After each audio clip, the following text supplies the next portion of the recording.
मूल रूप से कर्नाटक की रहने वाली अपर्णा रमेश ने अपने दूसरे प्रयास में यूपीएससी परीक्षा पास कर ली थी। पिता के सिविल सर्वेंट होने की वजह से अपर्णा ने देश के अलग अलग शहरों में रहकर अपनी पढ़ाई पूरी की है। साल 2020 की सिविल सेवा परीक्षा में उन्होंने 35वीं रैंक हासिल की थी।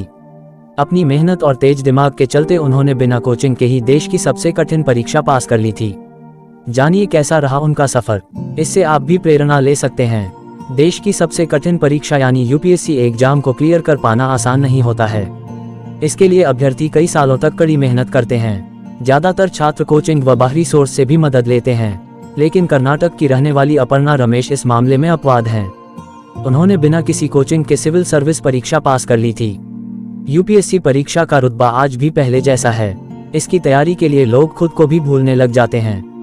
वे देश दुनिया से कटकर सिर्फ परीक्षा पर फोकस करने में लगे रहते हैं। लेकिन अपर्णा रमेश इस मामले में अपवाद हैं और उन्होंने फुल टाइम नौकरी के साथ इस परीक्षा में अच्छी रैंक हासिल की है। इनका सफ़र आपको भी काफ़ी प्रेरित कर सकता है। माता पिता की ट्रांसफ़र वाली जॉब में बच्चों की एजुकेशन काफ़ी प्रभावित होती है। उन्हें भी अलग अलग शहरों के अलग अलग स्कूल से अपनी पढ़ाई पूरी करनी पड़ती है। आईएएस ऑफिसर अपर्णा रमेश ने भी देश के कई शहरों में रहते हुए अपनी स्कूली पढ़ाई पूरी की है। अपर्णा ने Vishweshwar national institute of technology से अपना ग्रेजुएशन पूरा किया है। फिर सीपीईटी विश्वविद्यालय से मास्टर्स की डिग्री हासिल की है।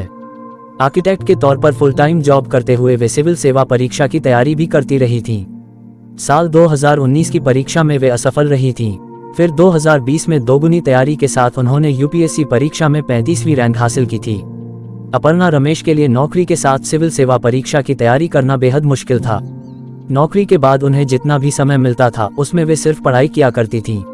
उन्होंने परीक्षा की तैयारी एनसीईआरटी किताबों से की थी। इसके अलावा कुछ स्टैंडर्ड किताबों के साथ करंट अफेयर्स के लिए वे नियमित रूप से टीवी और न्यूज़पेपर से नोट्स तैयार करती थीं।